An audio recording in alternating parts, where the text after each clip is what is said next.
Welcome back. اہم خبر آپ کو دیتے ہیں کہ شیخ رشید احمد اور ڈاکٹر طاہر کے درمیان ملاقات ہوئی ہے۔ ڈاکٹر طاہر القادری اور شیخ رشید احمد اس وقت میڈیا سے گفتگو کر رہے ہیں، ملاحظہ کیجیے۔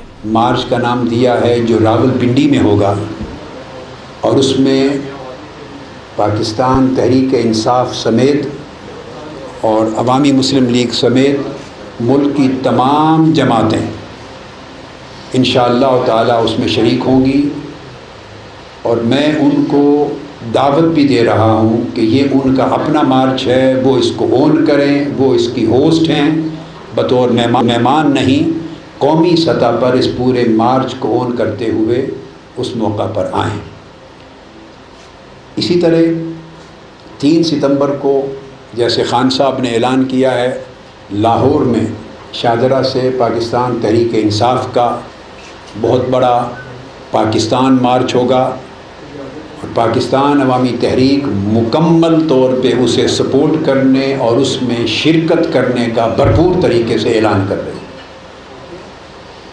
ہماری ریلیز بھی پاکستان عوامی تحریک کی ریلیز لاہور بھر سے اس میں پاکستان مارچ میں مختلف جگہوں پر شریک ہوں گی۔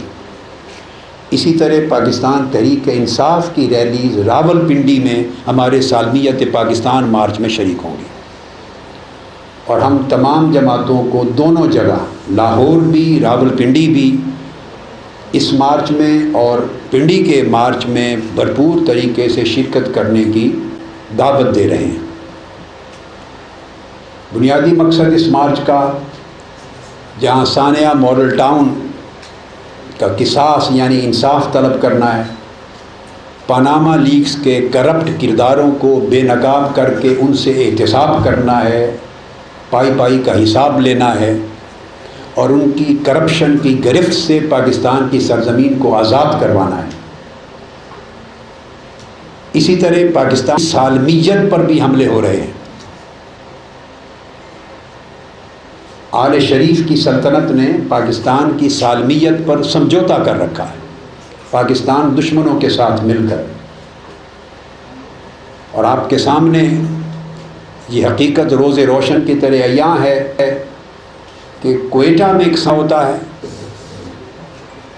اور انڈین پرائم منسٹر انڈائریکٹلی ایک سٹیٹمنٹ دے کر اس کو انڈائریکٹلی اون کر لیتے اور کہتے ہیں کہ بلوچستان میرا شکریہ ادا کر رہا ہے، مگر پاکستان کے سو کالڈ پرائم منسٹر اس کی مذمت میں آج کے دن تک ایک جملہ بولنے کو تیار نہیں، اور ان کے لب سل جاتے ہیں۔ اور کیبنٹ کا اجلاس ہوتا ہے آج بھی اور اس سے قبل بھی، تو کیبنٹ کے اجلاس پہ اس کی مذمت نہیں کی جاتی، نیشنل اسمبلی کے فلور پہ قرارداد مذمت نہیں پاس کروائی جاتی، بلوچستان کی اسمبلی کر رہی ہے پاس۔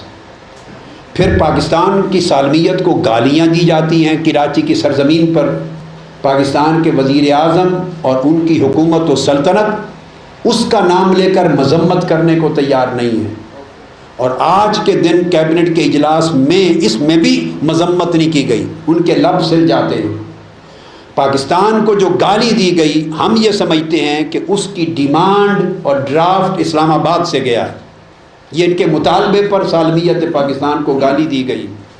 اسی طرح جس طرح پارلیمنٹ کے فلور پر پاک فوج کو اور ضرب عضب آپریشن کو گالی دی گئی، اور وزیر اعظم صاحب کی زیر ہدایت ان کی بریفنگ کے بعد، مگر اسمبلی کے فلور پہ اپنی سپیچ میں آ کر انہوں نے اس کو ڈس اون نہیں کیا۔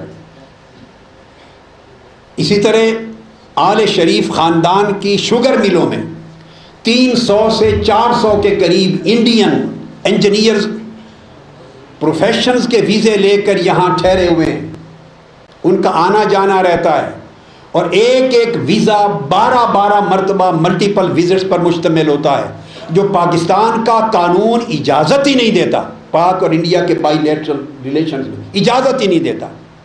اسپیشل پروٹوکول ان کو ریسیو کر کے تو پھر رمضان شوگر مل میں، لیا میں، رحیم یار خان اور فیصل آباد مختلف جگہوں پر ٹھہراتے ہیں۔ خدا جانے ان سینکڑوں لوگوں میں جن کا آنا جانا رہتا ہے کتنے ایجنٹ ہیں، کتنوں کا راہ کے ساتھ مل کے کام کرنا ہے، کتنے لوگ پاکستان میں دہشت گردی کے نیٹ ورک کے ساتھ ڈائریکٹلی یا انڈائریکٹلی انوالو ہیں۔ انڈیا کا جاسوس سٹنگ آفیسر سرونگ پکڑا جاتا ہے، نواز شریف صاحب کے لب سل گئے۔ تورخم بارڈر پر فائرنگ ہوتی ہے، وزیر اعظم پاکستان کے لب سل جاتے ہیں۔ پاکستان کی تاریخ میں ایسا وزیر اعظم کبھی نہیں آیا کہ جو پاکستان کی سالمیت پر اتنی غداری کر رہا ہو، اس کے لب سل گئے ہوں۔ ہم سمجھتے ہیں کہ ان کا مسند اقتدار پر بیٹھنا پاکستان کی بقا کے لیے خطرہ ہے، پاکستان کی سالمیت کے لیے خطرہ ہے۔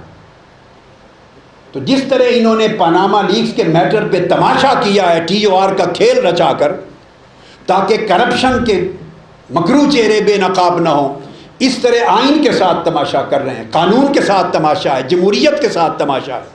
لہٰذا اس وقت پوری قوم متحد ہو چکی ہے، اور 3 ستمبر کو ساری قوم پاکستان کے لاہور، راولپنڈی سمیت مختلف جگہوں پر احتجاج کے لیے باہر نکلے۔ اس احتجاج کو پورے 20 کروڑ عوام اون کریں۔ ڈاکٹرز احتجاج کرتے ہیں، نرسز احتجاج کرتی ہیں، ٹیچرز احتجاج کرتے ہیں، کسان احتجاج کرتے ہیں، تاجر احتجاج کرتے ہیں، ہر طبقہ احتجاج کرتا ہے، تنہا الٹیمیٹلی کسی کا احتجاج نتیجہ خیز نہیں ہوتا۔ یہ وقت ہے کہ 3 ستمبر کو پورا ملک، پوری قوم یوم احتجاج کے طور پہ منائے۔ اکٹھے احتجاج کرتے رہیں گے، مرتے رہیں گے۔ اجتماعی طور پہ احتجاج کے لیے اٹھیں، اپنی جان و مال کی حفاظت کریں۔ جن والدین کے بچے روز اغوا ہوتے ہیں وہ باہر نکلیں، تاجر نکلیں، کسان نکلیں، وکلاء نکلیں، ساری قوم ایک برادری بن کے نکلے اور 3 ستمبر کو ایک فیصلہ کن جنگ لڑیں اور پاکستان کی سالمیت کی حفاظت کریں۔ ماڈل ٹاؤن کے شہیدوں کے خون کے قطرے قطرے کا حساب لیں، سانحہ پشاور کے شہیدوں کا حساب لیں، سانحہ کوئٹہ کے شہیدوں کا حساب لیں، گلشن اقبال کے شہیدوں کا، واگا بارڈر کے شہیدوں کا، کراچی کے سانحات کے شہیدوں کا، ہزارہ برادری کے شہیدوں کا۔ یہاں کتنے حادثے ہو گئے ہیں جہاں 100 آدمی لقمہ اجل بن گئے، مگر یہ سب کچھ ہضم کر گئے۔ اور ضرب عض آپریشن بھی ان کے سینے پہ بہت پتھر کی طرح بھاری ہے۔ جو اغوا ہوتا ہے، دہشت گردی کے ہر بندے کا پڑاؤ پہلا فیصل آباد میں ہوتا ہے، اور وزیرستان کا آپریشن کرنے والوں کو، ضرب عض کے مجاہدوں کو، اور دہشت گردی کے خلاف جنگ لڑنے والے ہیروز جو ہیں ان کو بتانا چاہتا ہوں کہ پنجاب 100 مرتبہ وزیرستان کا باپ ہے۔ دہشت گردی کی ساری پنیریاں، نرسریز پنجاب میں ہیں، دہشت گردی کی پناہ گاہیں پنجاب میں ہیں۔ کراچی اور سندھ میں آپریشن جائز ہے مگر پنجاب میں نہیں ہے، یہ آنے نہیں دیتے۔ لہٰذا یہ بڑے گھناؤنے چہرے ہیں۔ 3 ستمبر کو ان چہروں کو بے نقاب کرنا ہوگا، ان کا محاسبہ کرنا ہوگا، ان کا خاتمہ کرنا ہوگا، تاکہ پاکستانی قوم عرصہ دراز سے اس کرپٹ ٹولے سے، دہشت گرد ٹولے سے اور ملک دشمن ٹولے سے نجات پا سکے۔ میں ان کلمات کے ساتھ بار دیگر ویلکم بھی کرتا ہوں، اور میں چاہتا ہوں کہ چند کلمات شیخ رشید صاحب پنڈی کے لیے میں نے ریکویسٹ کی ہے۔ شیخ رشید احمد صاحب کا پروگرام لاہور کے مارچ میں شرکت کا تھا۔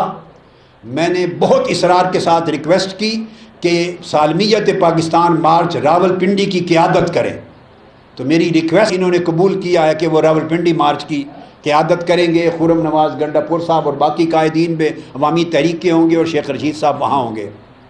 تو انشاءاللہ تعالی میں امید کرتا ہوں کہ آپ ان کو آپ تھوڑا آگے کر لیں، تھوڑا سا آگے کر لیں، تھوڑا کرسی ادھر، یہ بھی آگے کر لیں۔